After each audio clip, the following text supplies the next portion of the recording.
होली के दिन से जिस तरह से वकील और पुलिस में विवाद शुरू हुआ था, आज उसका तीसरा दिन हो चुका है और इस पूरे ही मामले में आज इंदौर के जिला बार एसोसिएशन के कुछ पदाधिकारी इंदौर पुलिस कमिश्नर से मुलाकात करने के लिए आए थे और विभिन्न मुद्दों को लेकर चर्चा हुई है। हमारे साथ एडिशनल पुलिस कमिश्नर मौजूद है, हम बात करते हैं। सर, किन मुद्दों को लेकर वो बातचीत करने के लिए आए थे और क्या निराकरण हुआ? पिछले दिनों जो घटनाक्रम हुआ है उसी के संदर्भ में अपनी बात सीपी सर के सामने जो प्रिंसिपल जज हैं यहाँ पे श्रीवास्तव जी, उनके संदर्भ में ये बातें रखने के लिए आए थे, अपना पक्ष रखने के लिए आए थे। पुलिस ने अपना पक्ष भी रखा और दो घटनाक्रम, एक परदेसीपुरा का और दूसरा जो तुगोगंज थाना क्षेत्र में माननीय न्यायालय के सामने हुआ था, उस संदर्भ में चर्चा की गई है।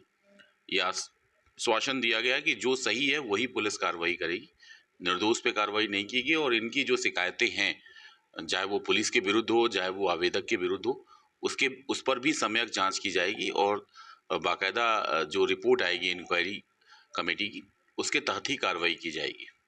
सर, जिस तरह से इन्होंने हंगामा करा था, थाना प्रभारी सहित पुलिस कर्मियों पर हमला किया था, पूरे मामले में उसमें सहित कितनी एफआईआर अभी तक इस पूरे मामले में दर्ज हो चुकी है? देखिए, अरविंद जैन जी के विरुद्ध एक मुकदमा दर्ज हुआ था होली पे रंग डालने को और गुब्बारा फेंकने के संदर्भ में।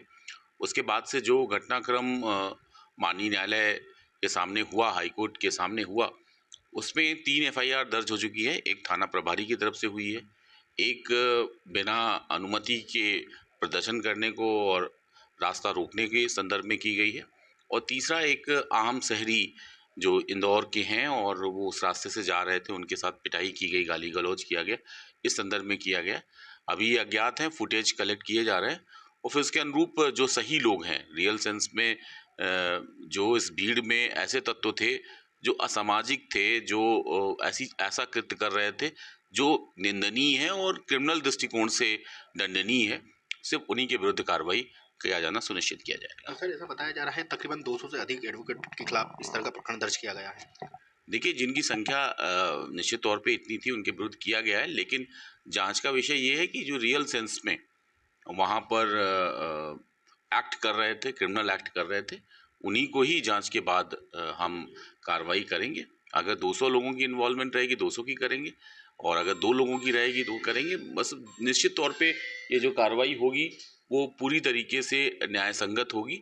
उसमें ये भी कहा गया है बार से कि भाई आपके पास जो भी साक्ष्य है वो हमारी जांच कमेटी को प्रस्तुत कर सकते हैं, वो हमें ग्राह्य रहेगी, उसको हम बाकायदा बारीकी से परीक्षण करेंगे और उसके बाद ही किसी निर्णय पे पहुंचेंगे, उसी निर्णय पे चार्जशीट करेंगे या जांच को फाइनल एफआईआर में तब्दील करेंगे। सर, एक और बात सामने आ रही है कि जिस तरह से विवाद हुआ उसके बाद जहां पुलिस ने विरोध स्वरूप अपने डीपी को ब्लैक कर लिया, तो वहीं एडवोकेट ने भी विरोध स्वरूप अपनी डीपी पर बैज लगा लिया। इसको किस तरह से निराकरण पूरे अब आने वाले दिनों में करवा दिया जाएगा, दोनों में सुलह करवा दी जाएगी? देखिए, ये दोनों की व्यक्तिगत स्वतंत्रता है, इस पे मैं कुछ नहीं कहूँगा। विभाग की तरफ से ऐसा कोई निर्देश नहीं है और लोग अपनी डीपी को किसी भी तरह से प्रदर्शित कर सकते हैं, उसके लिए स्वतंत्र भारत में वो स्वतंत्र हैं, उस पे हम कोई कमेंट नहीं करेंगे और निश्चित तौर पे जो भी उनका जो संगठन है, बार एसोसिएशन निर्णय लेगा उसके अकॉर्ड करेंगे। वो